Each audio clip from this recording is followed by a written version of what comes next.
Explosions lit up the pre-dawn sky and rattled nearby residents out of their beds. It shook my house. It woke everybody up in my house.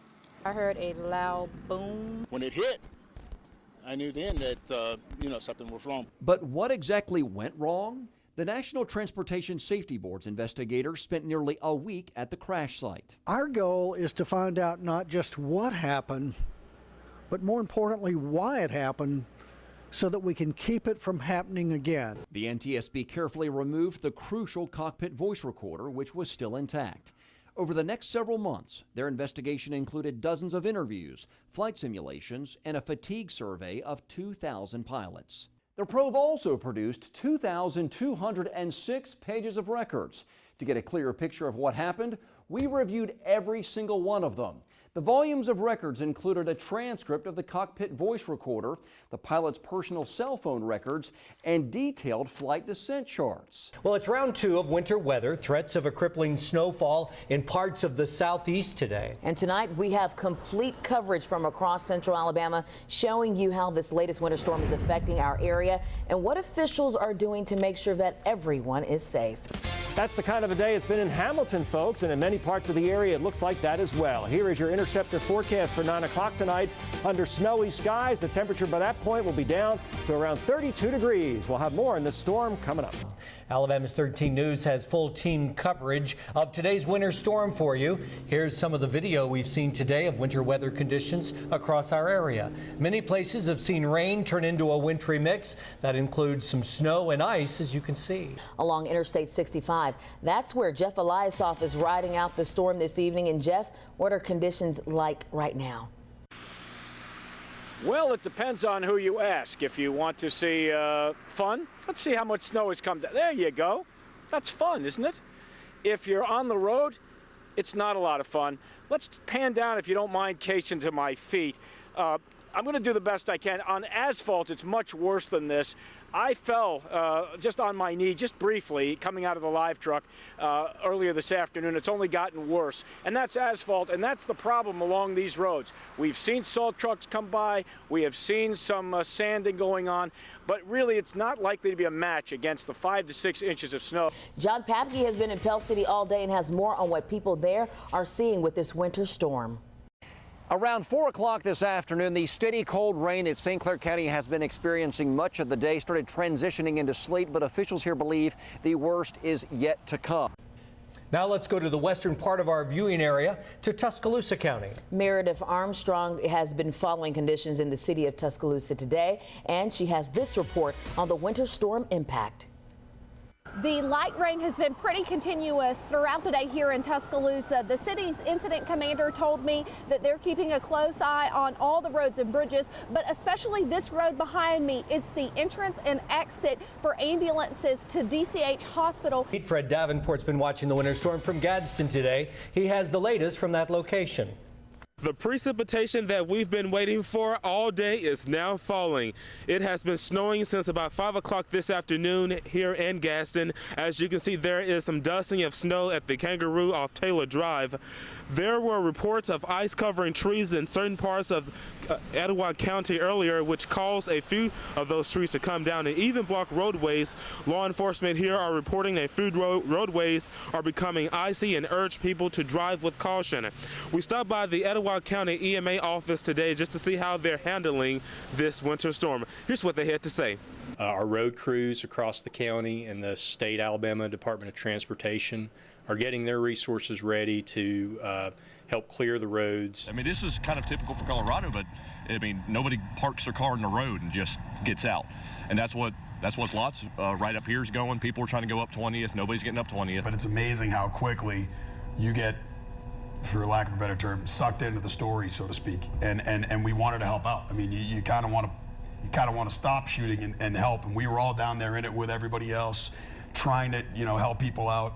And it was kind of a situation that I really haven't been in that much in terms of the journalism realm, but it was, I don't know, I mean, it was one of those things where it was scary at times because everybody reacted differently. Well, let me say that during emergencies, when we have weather emergencies here in the state of Alabama, I want to particularly thank our media outlets for what they do for us as we try to get the message out across the state, dealing with the people of our state.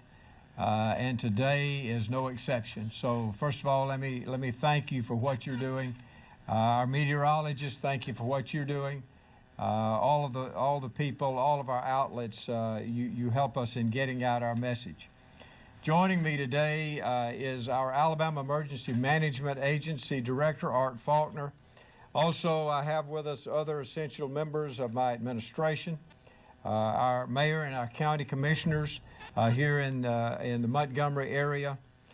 We have been on the phone today with our National Weather Service in Calera, getting continual updates. Say about troubled roadways. A lot of roadways throughout Shelby County are impassable. Right now, Shelby County EMA is trying to dispatch ALDOT crews as well as county road crews to help clear up some of these roadways. They're getting to it as fast as they can, but they're asking people just to be patient. They're also asking people that if you are in a warm, safe place, stay put. These roadways are not something that you need to be out in this evening. That's right. The Tuscaloosa Department of Transportation, well, they've been working with the Tuscaloosa Police Department to respond to roads and bridges that are being impacted by this weather. Mayor Walt Maddox says that traffic in that area is moving across 3 bridges in the city limits, but the movement is very slow. Nasty? You bet it was.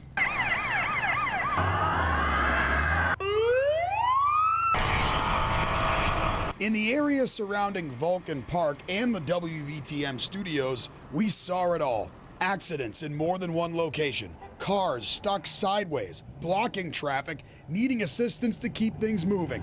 And we even saw a few drivers create their own roads. Just gridlock and people being crazy. You know, that's the main thing. If people wasn't crazy, it's just people get too anxious, and there's no sense in that. So I don't, but like I said, if everybody just sat back and relax, it'll all work out. Maybe the most incredible thing we saw today, people stepping up to help those in need. Birmingham Southern student Mark Isbrand spent hours giving cars that extra push.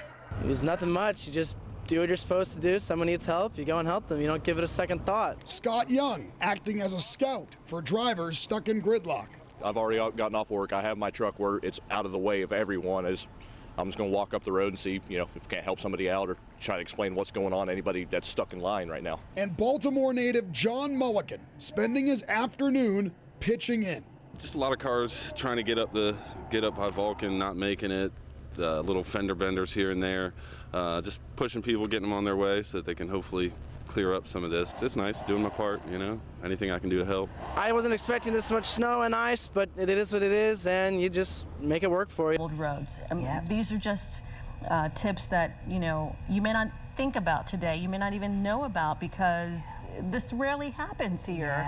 And it's on a day like this where these tips come in handy, and we're here to remind you of what you should and shouldn't do on the road. And here's an example of some good Samaritans helping out.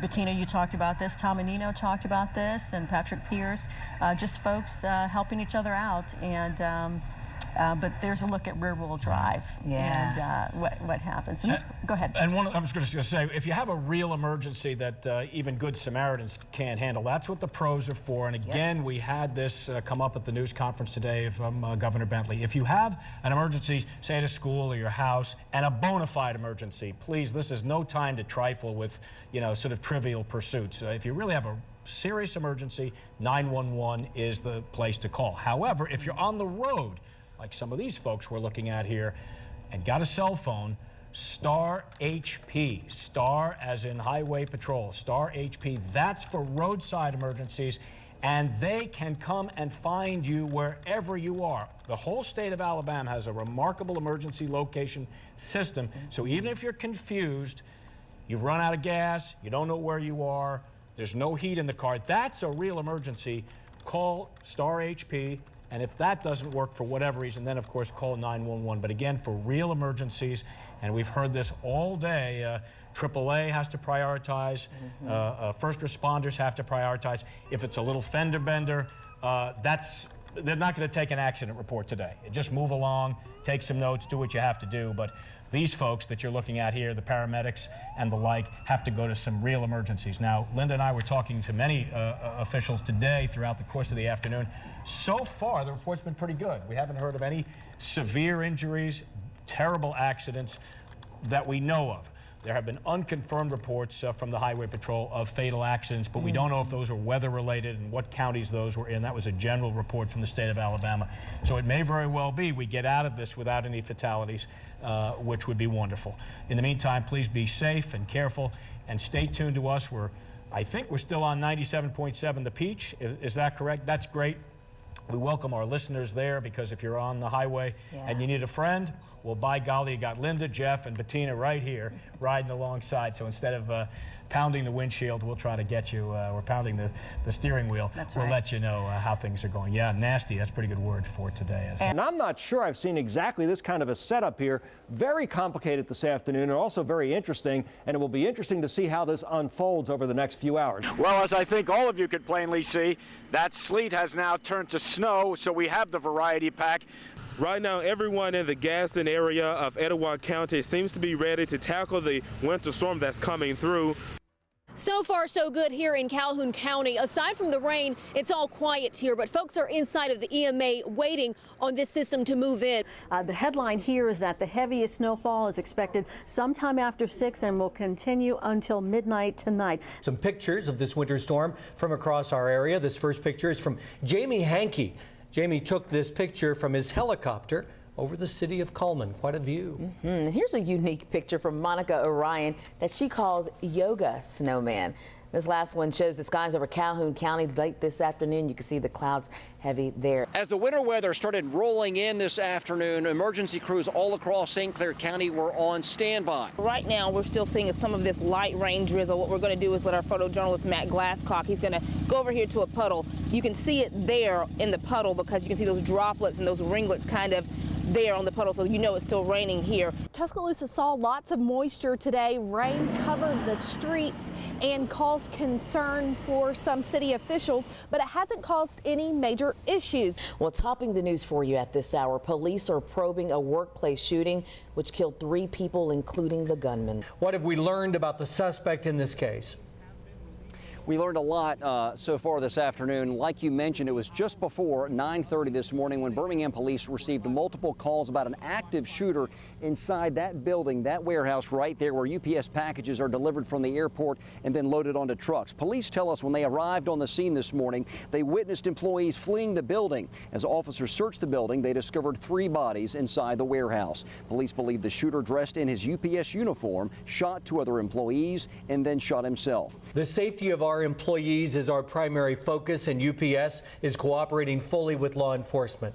We're deeply saddened by this event. That's where Sarah Killian has been throughout the day, and she has more on what authorities were searching for there. Following the shooting, authorities have been busy investigating what happened.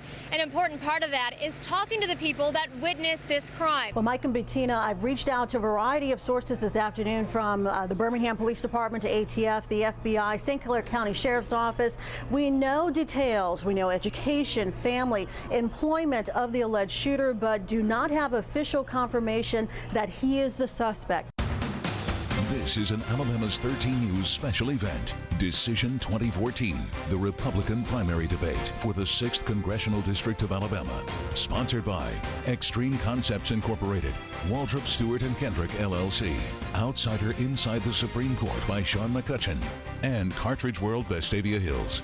Now, here's tonight's moderator, Alabama's 13's Mike Royer. And a very pleasant good evening, everyone. We are live at the Wright Center here at Samford University, and we welcome you to tonight's debate. It's an historic event, the first televised debate for the GOP nominee for the 6th Congressional District of Alabama. Tonight's debate is staged and presented by Alabama's 13 WVTM, presented on the radio by WYDE Superstation 101, It is hosted by Samford University and Samford University College Republicans and co-sponsored by the Republican parties of Jefferson, Shelby, Coosa, Bibb, and Blount counties. My name is Mike Royer, and we welcome you tonight on behalf of everyone at Alabama's 13 and Superstation 101. We'll meet tonight's participants in just a moment, but first, here is more on the district that is up for grabs. The 6th Congressional District of Alabama covers all or parts of 6 counties in our state. That's all of Bibb, Chilton, Coosa, Shelby, most of Blount County, and a large part of Jefferson County. There are roughly 419,000 registered voters in the district as a whole. The primary election will be held on June 3rd, and then the election day will be on November 4th later this year. Now we want to introduce the candidates. We invited all 7 candidates to tonight's debate, and all 7 are on the stage tonight. We begin with Tom Vignell, Chad Mathis, Gary Palmer, Scott Beeson, Robert Shattuck, Will Brook, and Paul DeMarco. Gentlemen, welcome. We're glad you're here. I am running to bring back the citizen legislator our founders were so fond of. But things are not right in America. We need to make changes. You will know what I'm going to do in Congress by what I've done in the state legislature. Getting the economy growing again, but what we need to talk about are solutions and not sound bites. My campaign is about a political class in Washington, D.C. that is doing a big-time number on the American people. I'm a small business owner, not a professional politician. I've never held public office. This election is important because it's the future of our nation. We want to thank the candidates once again, our panel who ask our questions tonight with great questions. Where do we begin, Dr. Powell? Well, it was a lot of fun. Yeah. There was not a lot of distinction between the candidates. The images can break your heart. A man living under a bridge with only some torn blankets to block the cold wind. Or in this case, a man named Daryl wandering downtown Birmingham begging passersby for help. What most people would recognize are those who advertise their homelessness on roadsides throughout the area, hoping their signs and appearance will appeal to your generosity. Panhandlers are not unique to downtown Birmingham. You've probably noticed this gentleman on the I-459 North exit ramp at Highway 280. He holds a sign stating he is homeless and cold. Moments later, we watched him follow a path through the woods and board a Max bus headed for downtown. Another regular stands at this 21st Street exit off Red Mountain Expressway. His sign states he is an Iraq vet with 3 kids and out of work. We saw him walk to the McDonald's where, within minutes, someone driving a Kia sedan picked him up and drove off. Another popular spot for panhandlers is Lakeshore Parkway and Highway 280. That is where we found this guy holding a sign professing he is a veteran out of work. After he received his 3rd donation, we followed him to Dunkin' Donuts. Minutes later, we witnessed him walking into Target wearing a wool ski cap and walking out wearing what appeared to be a brand new fedora.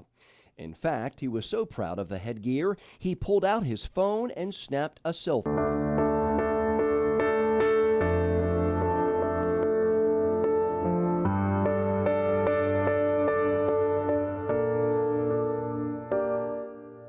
Mike and Mary Lutzenkirchen's life turned upside down on the morning of June 29th. And we all went to 8 o'clock Mass and came home, and it was like 9:30, 9:45, and there was a note on the door. The note was left by a Cobb County police officer telling them to call a 706 number out of LaGrange, Georgia.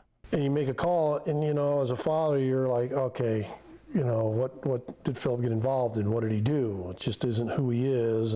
And then to ultimately find out that the other voice on the phone says your son was involved in a car crash and didn't survive it. It just, we were out on our deck. And I remember I felt like I turned pale white, and everybody's looking at me, and the girls just started screaming. It's been nearly 5 months since their son left them at the age of 23. Philip Lutzenkirchen was one of the most popular Auburn football players in recent years.